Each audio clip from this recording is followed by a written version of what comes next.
Hi viewers, అందరికీ నమస్కారం. రేపే కామిక ఏకాదశి, పరమ పవిత్రమైన రోజు. ఎంతో పవిత్రమైన ఈ ఏకాదశి రోజున ఏం చేసినా చెయ్యకపోయినా సాయంత్రం 5:45 నుండి 6:15 మధ్యలో ఈ ఆకుపైన దీపం పెడితే చాలు, మీ కష్టాలన్నీ కూడా పోతాయి. ఆ శ్రీ మహావిష్ణువు యొక్క అనుగ్రహం లభిస్తుంది. మీరు అపర కోటీశ్వరులుగా మారిపోతారు. దరిద్రం వదిలిపోతుంది. కోరిన కోరికలు తీరిపోతాయి. జాతక దోషాలు పోతాయి. పట్టిందల్లా బంగారం అవుతుంది. అంతేకాదు, ఏకాదశి రోజున ఈ ఆకు మీద దీపం పెట్టడం వలన మీకు రాజయోగం పడుతుంది. లక్ష్మీనారాయణుల అనుగ్రహం కలుగుతుంది. మరి ఇంతకీ ఏకాదశి రోజున ఏ ఆకు మీద దీపం పెట్టాలి అనే విషయాన్ని ఇప్పుడు మనం ఈ వీడియోలో వివరంగా తెలుసుకుందాం. ఫ్రెండ్స్, ఫస్ట్ అయితే ఈ వీడియోకి ఒక లైక్ కొట్టి మా ఛానల్ని సబ్స్క్రైబ్ చేసుకొని మాకు సపోర్ట్ చేయండి. అష్ట కష్టాలతో సతమతమవుతున్న మానవ జాతిని ఉద్దేశించడానికి సాక్షాత్తు శ్రీహరే ఏకాదశిని ఏర్పాటు చేశాడని, ఏకాదశి వ్రతాన్ని నియమ నిష్టలతో ఆదరించిన వారు సమస్త వేదాల నుంచి విముక్తి పొందుతారని, మరణం అనంతరం వైకుంఠ ప్రాప్తి లభిస్తుందని పద్మ పురాణంలో పేర్కొనబడింది. మన పంచాంగం ప్రకారం నెలకు 2 చొప్పున 24 ఏకాదశులు వస్తాయి. చంద్రమాన ప్రకారం 3 సంవత్సరాలకు ఒకసారి అధిక మాసం వస్తుంది. అలాంటి అప్పుడు 26 ఏకాదశులు వస్తాయి.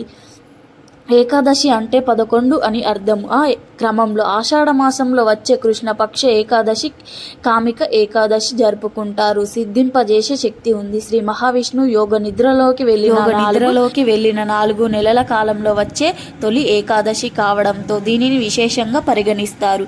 శ్రీహరిని ఆదరించడం, తులసి దళాలతో పూజ చెయ్యటం, వెన్నను దానం చెయ్యటం ఏకాదశి ప్రత్యేకతలుగా పురాణాల్లో చెప్పబడ్డాయి. ఈ మహత్యం తెలిపే ఒక కథ కూడా ఉంది. ఒకసారి ధర్మవంతుడైన ధర్మరాజు శ్రీకృష్ణుని కృష్ణ ఆషాఢ మాసంలో కృష్ణ పక్షంలో వచ్చే ఏకాదశి మహిమను గురించి వివరించమని కోరగా దానికి ఆ వాసుదేవుడు సంతోషించి, ఓ రాజా, ఏకాదశి యొక్క మహిమను వివరించడం కూడా పుణ్యకార్యమే. ఈసారి నారద మునేంద్రుడికి కమలముపై ఆసక్తుడై ఉన్న తన తండ్రి బ్రహ్మదేవుణ్ణి ఇలా అడిగాడు: తండ్రి, ఆషాఢ కృష్ణపక్షంలో వచ్చే ఏకాదశి గురించి వివరించండి. ఆ రోజుకు అది దేవత ఎవరు? ఆ వ్రతము ఆచరించండి, తెలుపండి అని కోరగా దానికి బ్రహ్మ వదిలిస్తున్న, ప్రియమైన కుమారుడా, ప్రజల క్షేమం కోసం నువ్వు అడిగిన విషయము కూడా వివరించదగ్గ, శ్రద్ధగా విను. కృష్ణపక్షంలో వచ్చే ఏకాదశిని కామిక ఏకాదశి అంటారు. ఈ ఏకాదశి మహిమ లభిస్తుంది. శంకు చక్ర గంధుడు తామర పాదములు కలిగి ఉన్నవాడు శ్రీహరుడు హరికృష్ణ మాధవి మరియు అనే పేర్లతో పిలువబడి ఆదరిస్తాడు. ఇక ఏకాదశి రోజున శ్రీహరిని వచ్చే పుణ్యఫలం కాశీలో గంగా స్నానం కన్నా, హిమాలయాల్లో ఉండే కేనాథుడి దర్శనం కన్నా, సూర్యగ్రహణ సమయంలో కురుక్షేత్రంలో ఆచరించే స్నానం కన్నా, సమస్త భూమండలాన్ని దానం చేసే దానికన్నా, సింహంలో ఉన్న పౌర్ణమి రోజున సోమవారం గోదావరి నది పుణ్యస్నానం చేసే వచ్చే పుణ్య ఫలం కన్నా ఎక్కువగా ఏకాదశి రోజున పాలిచ్చే గోవును, దూడ మరియు కలిపిన దానం చేయడం వలన సమస్త దేవతలు ఆశీర్వాదం పొందుతారు. జీవితంలో కోరుకుపోయిన వారు ఏకాదశిని వ్రతమాచరించి మోక్షాన్ని పొందుతారు. ఏకాదశి రోజున స్వచ్ఛమైన మరియు పాప విమోచనకు అనుభదగినవి. ఒక్కసారి శ్రీహరి స్వయంగా ఇలా అన్నాడు: ఏకాదశి రోజు ఉపసించిన వారు సమస్త ఆధ్యాత్మికంగా మహత్యాలను అధ్యయనం చేసి వారి కన్నా గొప్పవారు. ఈ రోజు రాత్రి ఆత్మకతంగా జాగరణం చేసి వారు ఎప్పుడూ యమధర్మరాజు కోపానికి గురి కారు. ఈ వ్రతం ఆచరించిన వారు భవిష్యత్తులో మళ్ళీ జన్మెత్తే అవసరం ఉండదు, మోక్షమునకు పొందుతారు గనక ఏకాదశి ప్రత్యేకత శ్రద్ధతో ఆచరించాలి. కామిక ఏకాదశి రోజున తులసి ఆకులతో విష్ణువును ఆదరించేవారు అన్ని పాపాల నుండి విముక్తి పొందగలుగుతారు. తామరాకును నీటి బొట్టు అంటినట్లే వారి కూడా పాపములో అంటదు. ఈరోజు శ్రీ మహావిష్ణువు యొక్క తులసి ఆకులతో ఆదరించడం వలన వచ్చే పుణ్యము బంగారం, వెండి దానం చేస్తే వచ్చే దానికన్నా ఎక్కువ. తులసి ఆకుతో ఆదరిస్తే శ్రీహరి ముత్యాలు, కెంపులు, పుష్ప రాగములు, వజ్రాలు, నీలము మరియు తో పూజించిన దానికన్నా ఎక్కువగా సంతోషిస్తాడు. ఈరోజు లేత తులసి ఆకులతో ఆదరణ చేస్తే గత జన్మల పాపాలు కూడా తొలగింపజేస్తుంది. కామిక ఏకాదశి రోజున తులసి మొక్కను ఆదరిస్తే పాపములు తొలగిపోతాయి.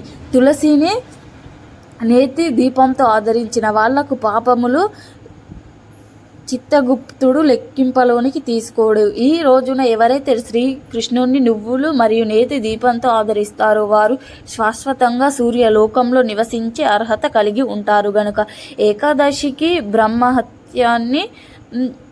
బ్రౌన్ హత్య పాపమును కూడా తొలగించే శక్తి ఉంది. దీనికి సంబంధించిన ఒక కథ కూడా ఉంది. ఒక ఊరిలో ఒక బలవంతుడు మరియు ఒక బ్రాహ్మణుడు నివసించేవారు. వారిద్దరూ ఒకరికొకరు ద్వేషించుకునేవారు. ఒకరోజు వారిద్దరి మధ్య పెద్ద గొడవ జరిగింది. కోపంతో బలవంతుడైన ఆ వ్యక్తి బ్రాహ్మణుణ్ణి చంపాడు. బ్రాహ్మణుణ్ణి చంపినందుకు అతడు సమాజం నుంచి బహిష్కరించబడ్డాడు.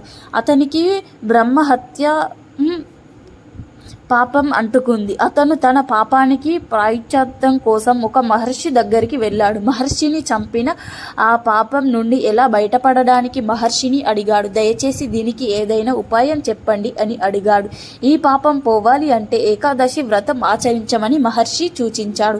మహర్షి చెప్పినట్లు అతను కామిక ఏకాదశి రోజున విష్ణువును పూజించాడు. శ్రీహరి అనుగ్రహంతో ఆ దోషం నుండి విముక్తుడు అయ్యాడు. బ్రహ్మత్యాచార పథకాన్ని మోక్ష పాపంను కూడా తొలగించే అపారమైన శక్తి ఉంది అని బ్రహ్మనాథుడితో చెప్పినట్లుగా శ్రీకృష్ణుడు ధర్మరాజుతో చెప్పెను. ఏకాదశి పరమ పవిత్రమైనది. ఈరోజు సాయంత్రం సంధ్యా సమయంలో 5:45 నుండి 6:15 మధ్యలో ఒక మందార ఆకు మీద దీపం పెడితే చాలు. లక్ష్మీనారాయణుల అనుగ్రహంతో కష్టాలు పోతాయి. మీరు కుబేరులుగా మారిపోతారని శాస్త్రాలు చెబుతున్నాయి. మీరు ఏకాదశి రోజున ఉపవాసాలు పూజలు ఏమి చేయకపోయినా సరే ఈ సమయంలో చక్కగా స్నానం చేసుకొని ఇంట్లో లక్ష్మీనారాయణుల ఫోటో ముందు కానీ వెంకటేశ్వర స్వామి ఫోటో ముందు కానీ చక్కగా మందార ఆకు మీద దీపం పెట్టండి. అంటే ముందుగా ఒక మందార ఆకును తెంచుకోండి.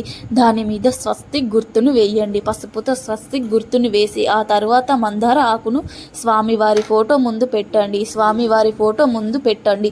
ఆకు మీద మట్టి ప్రమిదను పెట్టండి. ఆవు నెయ్యి కానీ నువ్వుల నూనె కానీ వేసి 3 వత్తులు వేసి దీపాన్ని వెలిగించి అండి.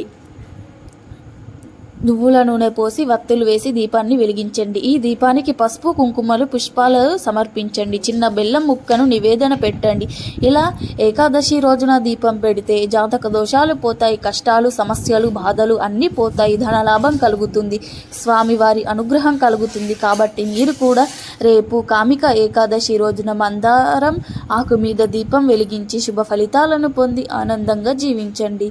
మా వీడియో నచ్చితే లైక్ చేయండి, షేర్ చేయండి. అలాగే మా ఛానల్ని సబ్స్క్రైబ్ చేసుకోండి. మీ అందరికీ ధన్యవాదములు.